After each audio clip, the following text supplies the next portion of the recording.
Govori vam vaša diva, davno to bijaše. Pričalo se da sam najljepša u Rami. Danas moja ljepota živi u vama, sestrice moje i kršna braćo. U vašim očima zrcale se još vode i livade moje mladosti. Dišem s vama miris vrana, čujem vašu pjesmu, čas prkosnu, čas tužnu. Hvala vam što ste došli u Vran planinu i pohodili svoju divu. Tako bih voljela da vam moja priča pomogne, da okrilatite ljubavlju, da zagrlite život i braću svoju i sestre, svoj život, svoju djecu i ovu svoju zemlju. Ovo je moja priča. Moji roditelji Luka i Luca izmolili su me kod Boga kao dar. Ja sam i odrasla kao dar. Kad sam prvi puta mogla razumjeti što nam je fratar pripovjedao na zidinama spaljene Gospine crkve u Rami o ljubavi Isu Hristovoj, njemu čast i dika, u moju dušu se nastavilo nešto što me pratilo kamo god bih išla. Kad bih čuvala ovce, kad bih tjerala zahumski ječam u mlina Rami, kad bih pjevušila s prijateljicama na bunaru. To nešto dublje od osjećaja, čarobnije od glasa, ljepše od glazbe, govorilo mi je: diva, ti si voljena, diva, ti si slobodna. Bilo je ugodno živjeti s tim glasom u sebi. Ponekad bih mu prigovorila, rekla bih: kako to da sam slobodna, a sve je moje poniženo? Glas bi nadjačao, s glasom i ja sam jačala. Postajala sam sve ljepša, postajala sam sve snažnija živjeti ljubav i slobodu istovremeno, kako nas Isu Krist uči, njemu čast i dika. Moje su me prijateljice držale malo čudno zbog ovog unutarnjeg razgovora koji sam im povjerila. A sve se ovo razriješilo naglo. Susrela sam zlo u liku Tahirbega.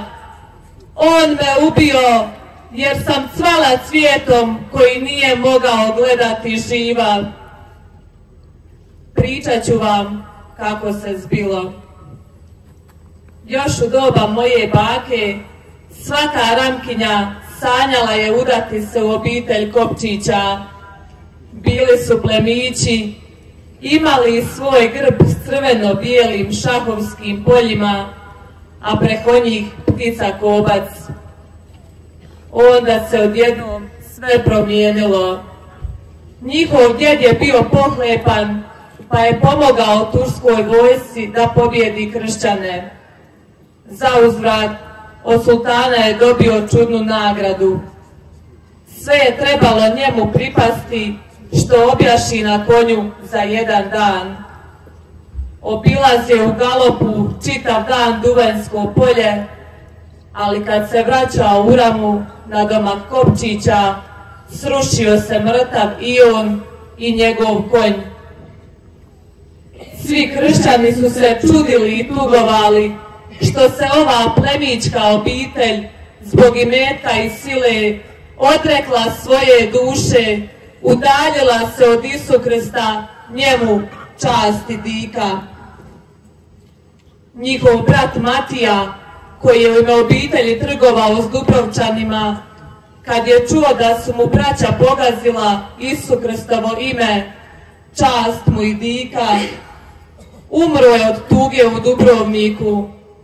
Eno mu i danas groba u klaustru Male braće u Dubrovniku.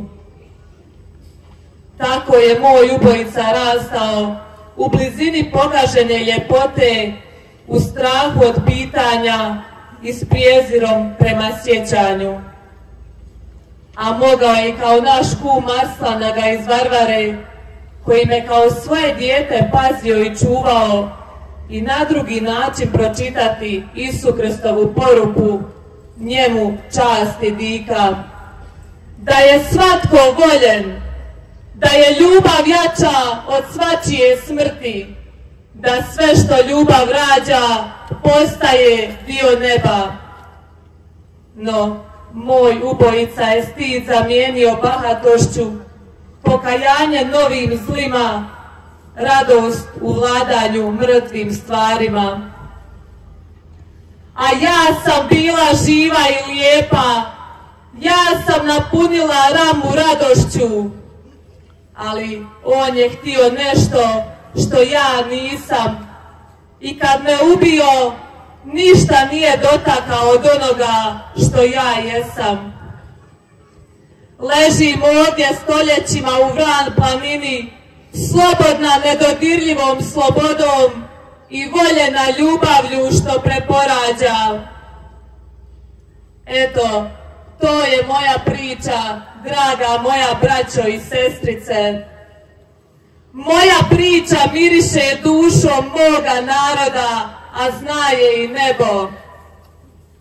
Jer kako bijaše onda, tako i sada i navik vridi. Zlo u mraku ima oči, na svjetlu oslijepi. Kad odeš s moga groba, upali životom koje je svjetlo, da ljubav progleda.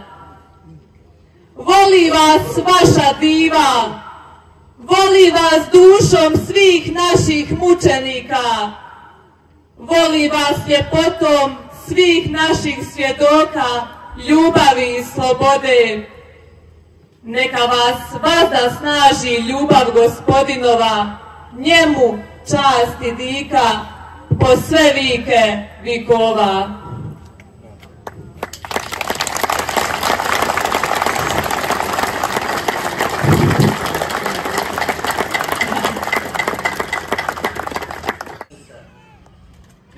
Novaka, Prosenko, dragi puče.